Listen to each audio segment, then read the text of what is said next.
बोलना शुरू करें, आपका जीवन दांव पर है। दूसरा कुरिन्थियों के पत्र अध्याय 4 वाक्य 13 में लिखा है, और इसीलिए कि हम में वही विश्वास की आत्मा है जिसके विषय में लिखा है कि मैंने विश्वास किया इसलिए मैं बोला, सो हम भी विश्वास करते हैं इसीलिए बोलते हैं। शैतान को उसके खेल में हराने के लिए हमें पैटर्न का पालन करना चाहिए। प्रेरित पौलुस ने दूसरा कुरिन्थियों उसके अध्याय 4 वाक्य 13 और 14 में पवित्र आत्मा से प्रेरित होकर लिखते हैं, क्योंकि हमारे पास विश्वास की एक ही आत्मा है, वह है यीशु मसीह। जैसा लिखा है, मैंने विश्वास किया इसीलिए बोला। हम भी विश्वास करते हैं और इसीलिए बोलते हैं।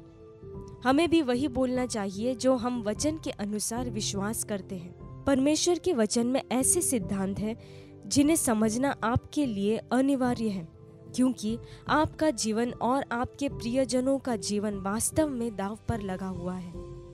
हम एक बहुत बड़े आत्मिक युद्ध में हैं। परमेश्वर ने हमें जो हथियार उपलब्ध कराए हैं उनका उपयोग करने में हम लापरवाह नहीं हो सकते। यदि हम निठल्ले बने रहेंगे तो शैतान निश्चित रूप से हमें चबा जाएगा और उगल देगा। यदि आप एक के बाद एक संकट का सामना कर रहे हैं तो इसका कारण रुचि की कमी हो सकती है।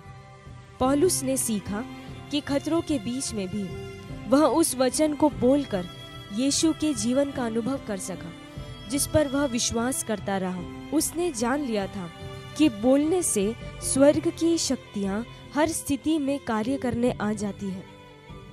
आप विश्वास करने के बाद केवल एक बार नहीं बोलते, बल्कि बोलने से आपको विश्वास करने में मदद मिलेगी। क्या पवित्र शास्त्र यह नहीं कहता? रोमियो के पत्र अध्याय 10 वाक्य 17 में, विश्वास सुनने से और सुनना परमेश्वर के वचन से होता है। यदि आपको बड़े विश्वास की आवश्यकता है तो आपको वचन को और अधिक सुनने की आवश्यकता है। जैसे ही परमेश्वर का वचन जोर से बोलते हैं, आपके कान इसे सुनते हैं, जिससे वचन में आपका विश्वास बढ़ता है। परमेश्वर हमारे लिए इसे बहुत ही आसान बना देता है।